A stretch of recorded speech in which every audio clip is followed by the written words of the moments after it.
Good evening students, this is Santosh Kumar Sinha, your English faculty and welcome to my channel that is called ज्ञान गुरु English. आज आपके सामने फिर मैं वही क्वेश्चंस लेके आया हूँ डबल फिलर्स, जो कि किसी भी इंग्लिश पॉइंट ऑफ व्यू से बहुत ज़्यादा इंपॉर्टेंट है और खास करके आजकल के एसएससी एग्जाम्स में या बैंक पीओ में या क्लर्क में डबल फिलर्स का क्वेश्चन बहुत ज़्यादा पूछता है। इसलिए 2 दिन से सेशन जो हम लोग चल रहा है ना डबल फिलर्स का है। तो चलिए हम लोग देखते हैं फटाफट हम लोग का क्वेश्चन क्या है और उसका आंसर हम लोग को क्या होगा और क्या देना होगा। So let's see what are the questions and what are the answer of that question और दोज क्वेश्चंस। ना क्वेश्चन नंबर 1, सब का सब डबल फिलर्स है। कल भी हुआ था डबल फिलर्स और आज भी हो रहा है आपका डबल फिलर्स, क्योंकि एग्जाम में डबल फिलर्स तो पूछता ही पूछता है, सिंगल भी पूछता है क्योंकि उससे ज़्यादा डबल फिलर्स पूछता है, इसलिए ज़्यादा फोकस करना है डबल फिलर्स पे। नंबर 1 में क्या बोलता है, Mister Srinivasan is dash to become the chairman of the company dash the retirement of his father. Once again let us read the question. Mr. Srinivasan is dash to become the chairman of the company dash the retirement of his father. यानी कि mister Srinivasan को company का chairman बनाया जाएगा उनके father के retirement के बाद। तो इसका ऑप्शन होगा ए। ऐसे mister Srinivasan is set to become the chairman of the company following the retirement of his father. So the answer of question number 1 is A, set and following. Now question number 2, on account of the dash in sales the software firm has achieved an 8% dash in net profit. Once again let us read the question. On account of the dash in sales the software firm has achieved an 8% dash in net profit. तो इसका correct answer होगा B. क्या होगा इसका B में, increase और rise होगा। ऐसे on account of the increase in sales the software firm has achieved an 8% rise in net profit. तो इंक्रीज होने के साथ वो कंपनी राइज कर गया है नेट प्रॉफिट में। Now question number 3, we are proud to say that today dash 26% of our total accounts are dashed by women and senior citizens. Once again, we are proud to say that today dash 26% of our total accounts are dashed by women and senior citizen. यानी कि हम लोग को ये बोलते समय बहुत ज़्यादा प्राउड फील हो रहा है कि हमारा 26% जो भी बैंक का ट्रांजेक्शन या जो भी अकाउंट्स है वो औरतों के द्वारा और सीनियर सिटीजन्स के द्वारा ऑपरेट किया जाता है। So the correct answer would be A. ऐसे we are proud to say that today around 26% of our total accounts are operated by women and senior citizens. यानी कि हमें बोलते समय या बोलते वक्त यह बहुत ज़्यादा फख्र हो रहा है कि हमारा बैंक का 26% अकाउंट जो है ना, टोटल अकाउंट्स बैंक का 26% यह हमारा वुमेन और सीनियर सिटीजन्स के द्वारा ऑपरेट किया जाता है। यानी कि 26% खाता जो है ट्रांजेक्शन किया जाता है सीनियर सिटीजन्स के द्वारा और वुमेन के द्वारा।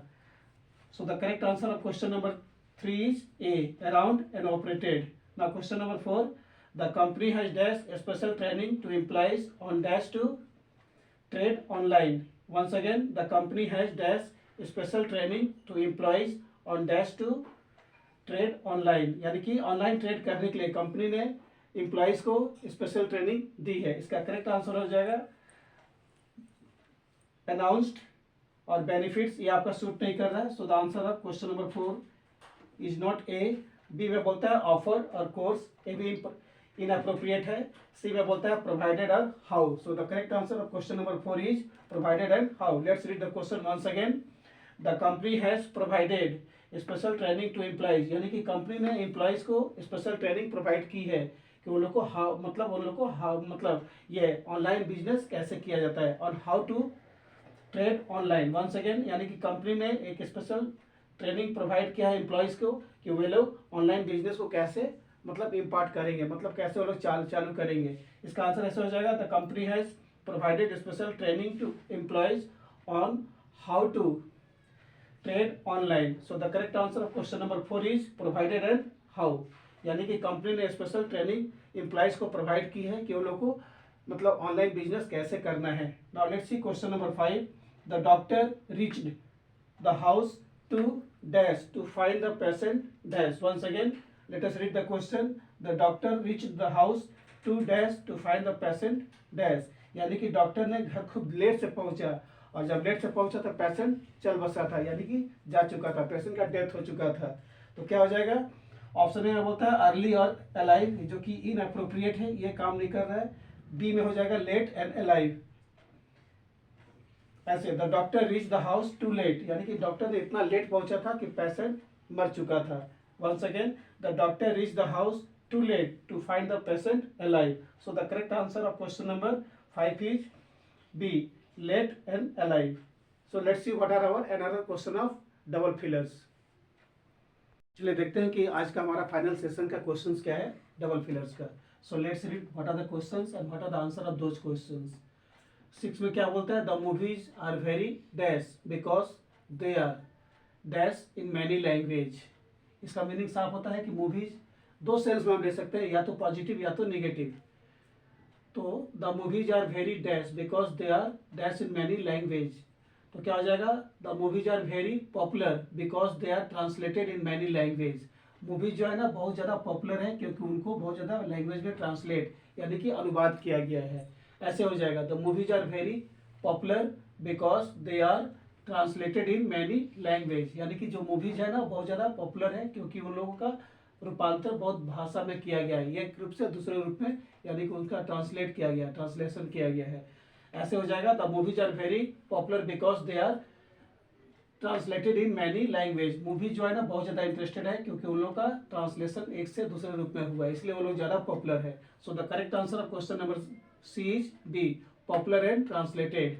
Now question number 7, thieves dash the house last night and dash each and every items mainly the expensive jewelry।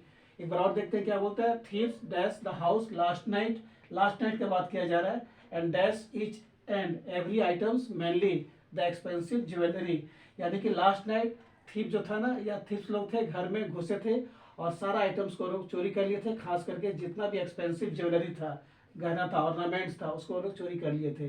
तो क्वेश्चन का नेचर है पास्ट टेंस में क्योंकि यहाँ पर लास्ट नाइट दिया हुआ है, तो उसको देखते हुए ऑप्शन में हम लोग देखेंगे क्या क्या ऑप्शन है। तो ऑप्शन ए में बोलता है ब्रोक और आउट, ऐसे the thieves broke the house, ये आपका इनअप्रोप्रिएट है तो ये काम नहीं कर रहा है। बी में बोलता है thieves broken the house, thief broken और broke the house last night and dash each and every items mainly the expensive jewellery. The thief broke into the last the thieves क्या हो जाएगा, last night thieves broke into the house, और thieves broken into the house last night and stolen each and every items mainly the expensive jewelry। Question number 7 का option नहीं दिया हुआ ना, नहीं दिया है।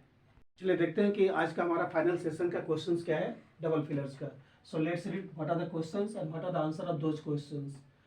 6 में क्या बोलता है, the movies are very dash because they are dash in many language.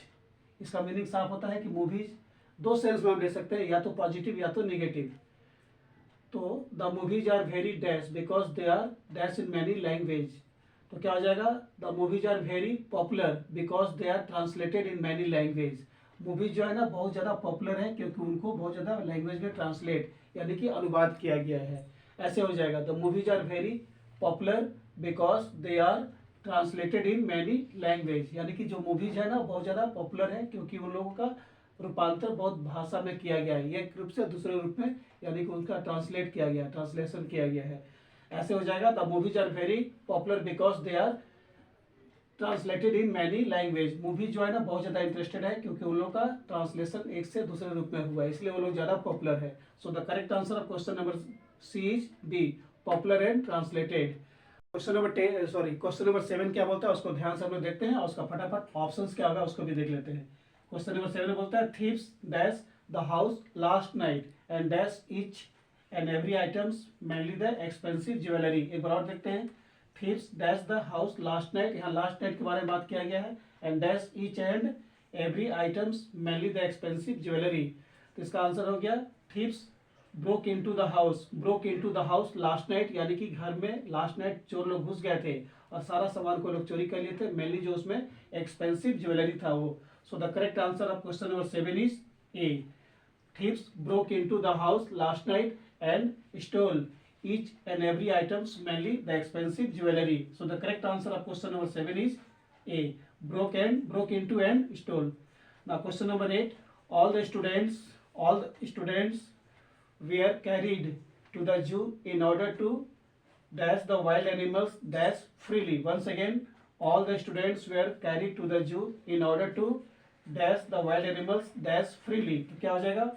All the students were carried to the zoo in order to see the wild animals moving or roaming freely. तो क्या हो जाएगा? In order to see roaming freely. B is the correct answer of question number 8. ऐसे all the students were carried to the zoo in order to see the wild animals roaming freely. यानी कि सारे बच्चों को जू लेके गया था जिससे कि वो लोग सारे वाइल्ड एनिमल्स को मूव करते हुए देख ले, मतलब फ्रीली रोमिंग करते हुए देख ले. Roaming means moving. C and roaming is the correct answer of question number 7. Once again, all the students were carried to the zoo in order to see the wild animals roaming freely. So the first answer of question number 7 is C and second part of the answer is roaming. Now let's see question number 9, means second last. It is dash to dash the entire project within a specific time. Once again, it is dash to dash the entire project within a specific time. यानी कि बहुत ज़्यादा मुश्किल है entire project को ख़त्म करना कोई खास टाइम पे. इसका आंसर हो जाएगा ऑप्शन ए में बोल रहा है पॉसिबल एंड फर्निश, जो कि बिल्कुल इनअप्रोप्रिएट है.